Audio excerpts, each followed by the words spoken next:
Hey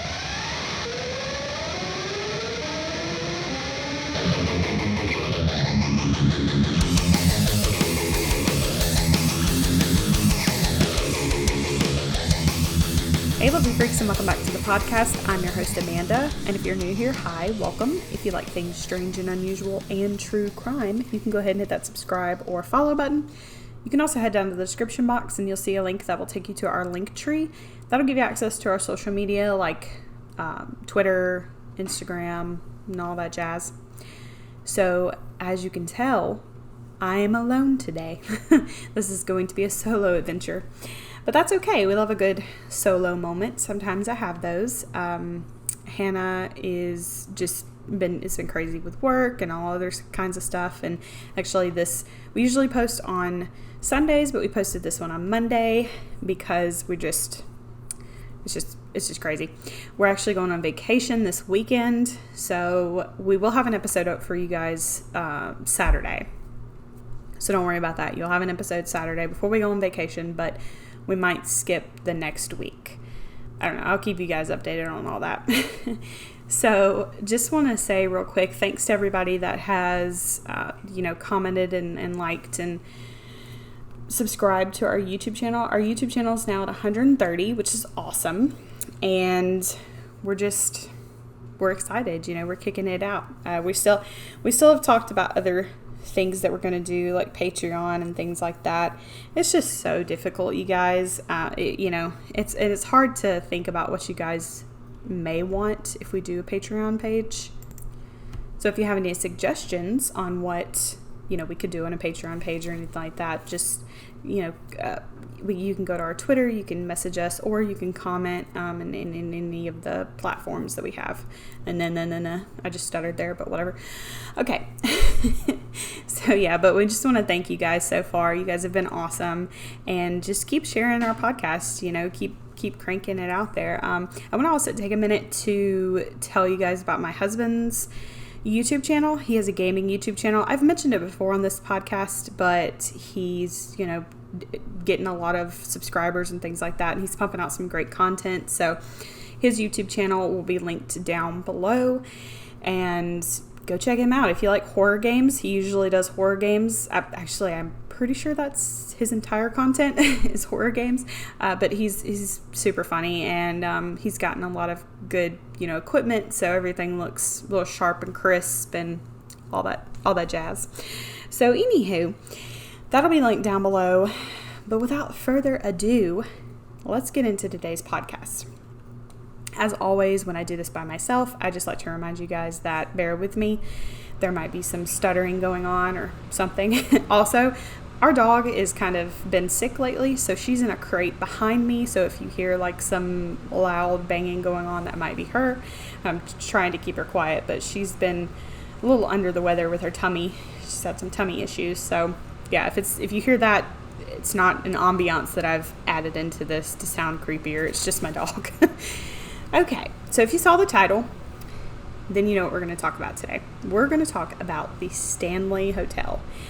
Yes, this is the Stanley Hotel that is located in Colorado and overlooks the mountain town of Estes Park. I believe that's how you say it. It also is the famous hotel that inspired Stephen King to write The Shining and the movie and all that. So a lot of people do know about the Stanley Hotel. Obviously, a lot of people know about that it has to do with The Shining and, that it's haunted. But a lot of people just don't really know the essence of it, I guess you could say, and why it's haunted and how it started and all that. So that's kind of what we're going to talk about today. So the Estes, yes, that's right. I keep thinking that it's not right, but I'm pretty sure it is. So the valley that the hotel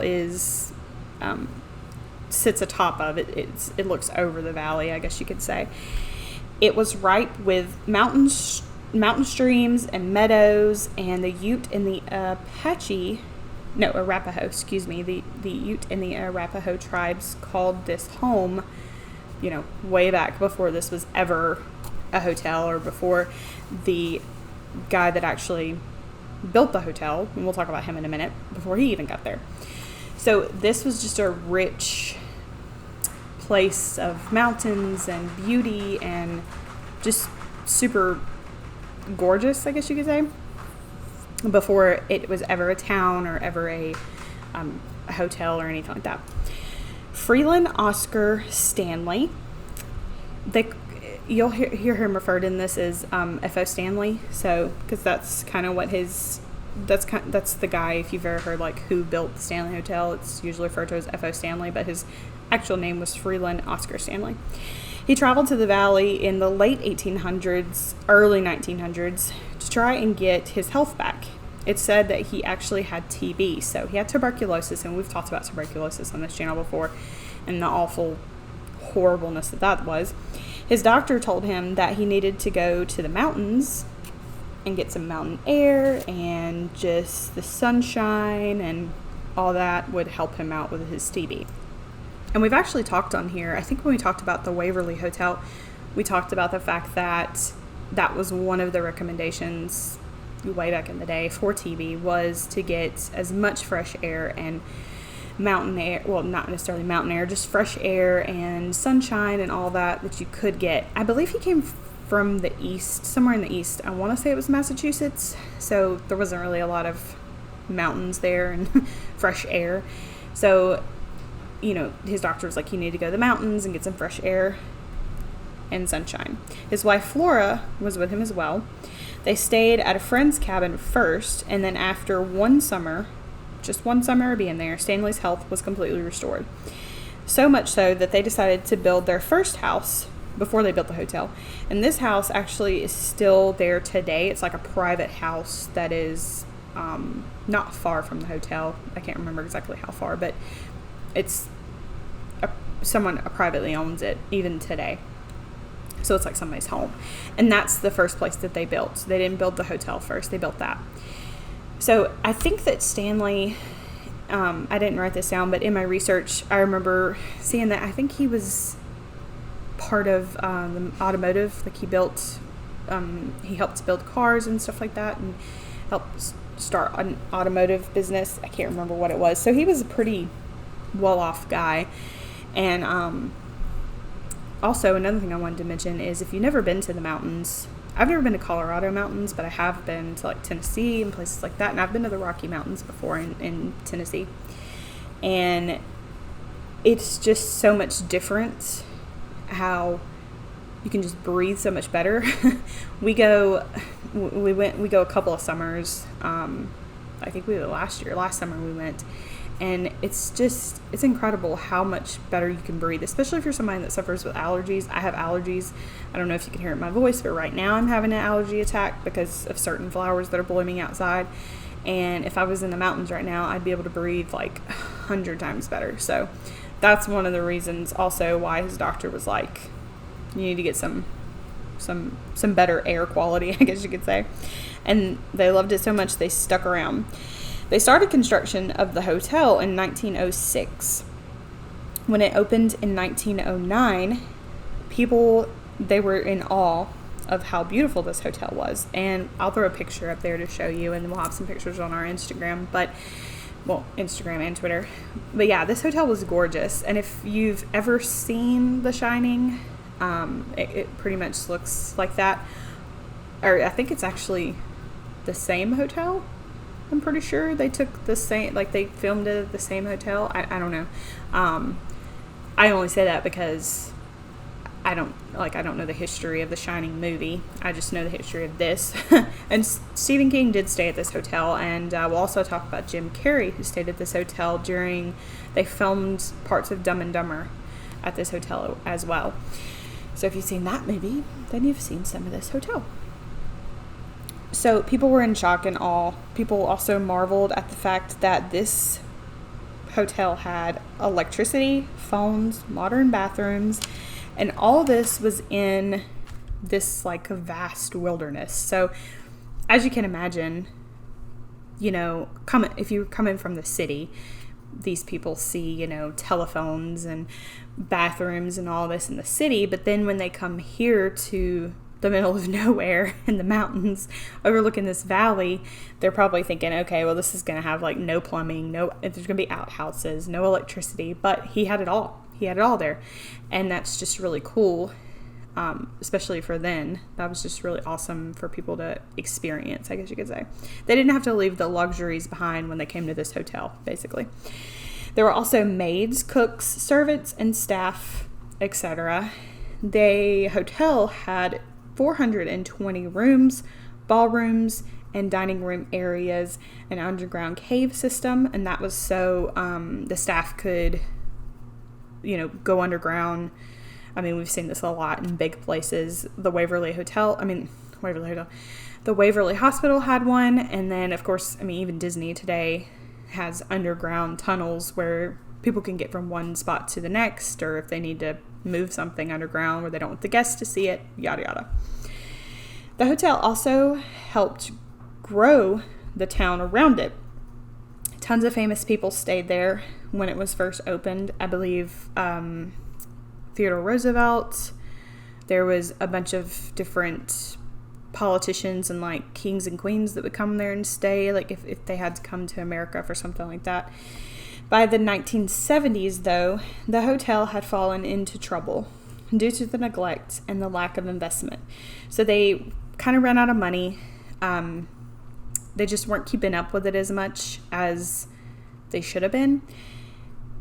It would have actually been demolished. So there was talk of them tearing it down. There was also talk of them just closing. They weren't even working full time in the 1970s. They were actually only open for the summer, which is odd because, most of it was open all year round. So they were only open during the summer at this time. And it wasn't until Stephen King stayed in room 217 that this kind of helped change the hotel, I guess you could say. It was only operating, like I said, during the summer, and Stephen King and his wife Tabitha decided that they would go have like a visit without the kids one weekend. He was actually working on The Stand, the novel, and so he said, and I quote, "It was their last day of the season. Everybody was leaving and nobody was coming in, and we said, can we check in?" Obviously, they let him check in, but there wasn't any other guests, really. Everybody was leaving. Nobody knew was coming to stay for the weekend or whatever, because everybody knew, like, oh, okay, they're closing down, so yada yada. But they let him stay, and they stayed open for a few days. He said that they checked in, they went to, I think, eat something, they went to the dining hall, and then they went to the bar, I think, and then he said they went to their room 217. Now, 217, if you know anything about the Stanley Hotel, is like the most haunted room, I guess you could say, and it's the most infamous room. Like, everybody knows, like, 217 is the room that I think I haven't seen The Shining in a long time, but I'm almost positive that it's mentioned in the Shining. So, yeah, that night, though, Mr. King said that he had a dream, not a nightmare, really. He dreamt that a coiled fire hose came to life and was chasing his young son down the halls while he was screaming. He said he woke up, he lit a cigarette, went out on the balcony, stood there, gathering his thoughts because he just had this nightmare, and he said that was when the outline of The Shining kind of came to him. And so even though King had made it the most famous hotel in history after this because of the movie, so the haunting had been reported, that the hauntings though had been reported all the way back to the 1911. So even though this happened, I'm trying to think of a way to explain this. Even though this had happened then, this place had always been haunted.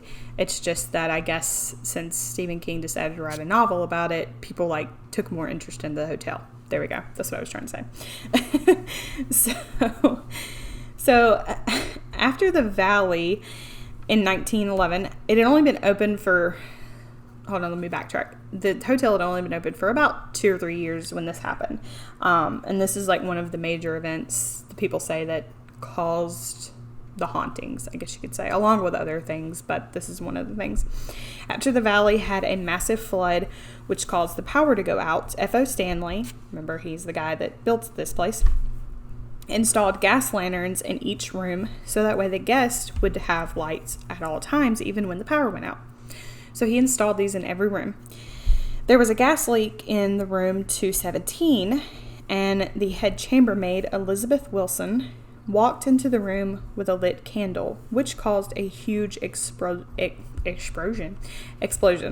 Surprisingly, Miss Wilson survived, but an estimated 10% of the hotel was not so lucky. So 10%, and I think there was even such a huge explosion that some guests that were outside said that they saw like bathtub fly out of the window, and like this was a massive explosion. It actually blew her out of the room and like down the hallway, but luckily she survived. She was in a coma for a while, but 10% of the hotel was not so lucky and did not survive. So a tragedy like that strikes in a place, you can imagine the hauntings that come after that, because we all know that that's what happens normally. So Elizabeth was employed there from 1911, maybe a little bit before 1911, to 1950. I think she was like in her 90s when she died. And some guests say that even though she did not die in the explosion, she still is a spirit that lives in room 217. So a lot of guests say that I think some guests said that it feels like somebody's tucking you in. There's even a thing where if you're a married couple, she doesn't mind you being there. But if you're not married and you have extramarital affairs in the bedroom of 217, if you get my drift, it's said that she gets like angry, I guess, and it kind of feels like somebody is in between you and your significant other. Kind of like she doesn't like it. She doesn't like the fact that you're sleeping together in the same bed, but you're not husband and wife, I guess. She's not up with the times, obviously. So some even say that F.O. Stanley himself and his wife walk around the hotel at night. Tons of employees at the hotel say that most of these ghosts are not necessarily scary. There's nothing demonic about this hotel. Let me just put that way. It's not like you walk in there and there's a heavy presence of like fear and dread and stuff like that. It's just that most of these ghosts were either employees that worked there, maybe kids or people that might have died in the explosion, and they are just friendly. Like it doesn't feel like any harm is going to come to you. I guess I could say that. But we're going to get into some creepy stuff because I'm like, it might not be harmful, but I don't like that. Employees say that that they hear the piano in the ballroom playing, and I believe that F.O. Stanley's wife used to play the piano. Some will even go in there and see that the keys are moving. So, like if you watch those movies where the keys are moving and it looks like, a ghost is touching the keys, that's basically what it looks like. I'm sure some people probably think that they're doing that on purpose. Like some of the guests that stay there, they're probably like, they're doing that on purpose or whatever. But the employees like swear that it's a ghost, and most of them say it's the wife of F.O. Stanley himself. I can't remember her name right now. Flora, I believe that's her name. The concert hall is one of the most haunted spots in the hotel.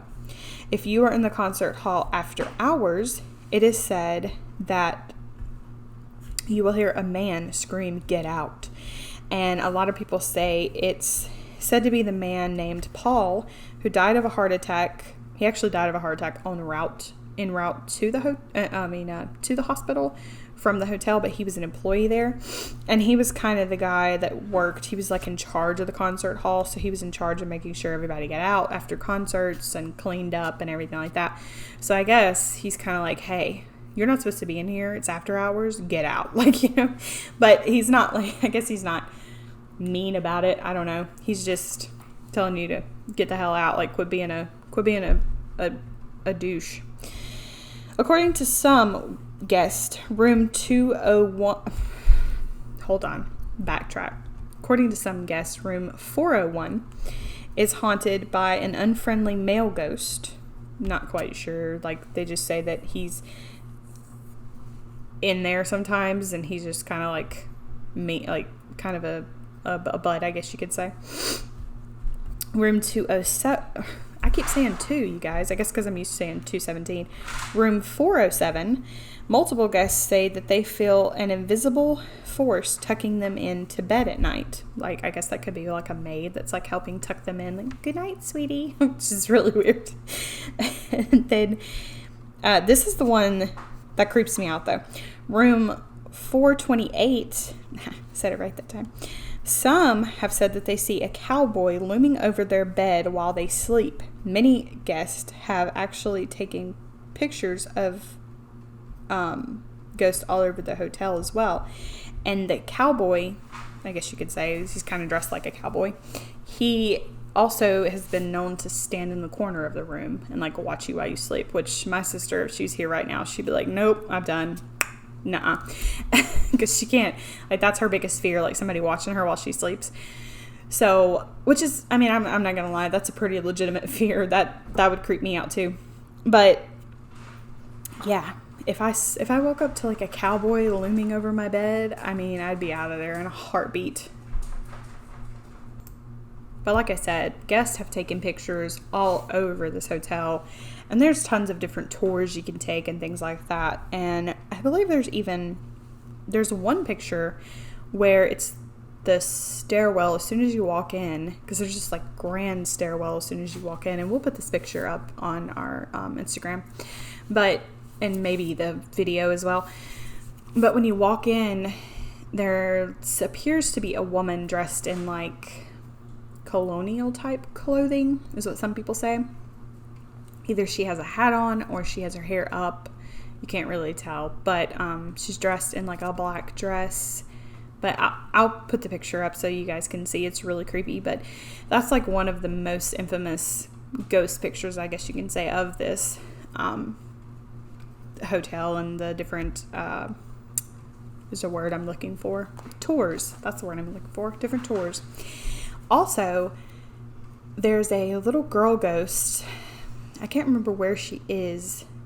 I want to say that she's down in the tunnels or maybe in servants' quarters, but she's wearing like a pink dress, and she's actually a girl that they kicked out into the cold. She was like a homeless child, and they actually kicked her out into the cold, and she passed away in the cold, in the freezing temperatures, which is so screwed up. Like, that's kind of mean of them to just kick this child out into the cold.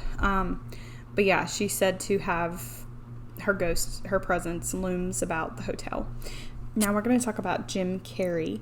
He actually stayed, like I said, in room 217 when they shot the movie Dumb and Dumber. He got so scared that he ran from the room half naked out down the hotel, like down the stairs and all that. And he was like, yeah, I'm not going back in there, basically.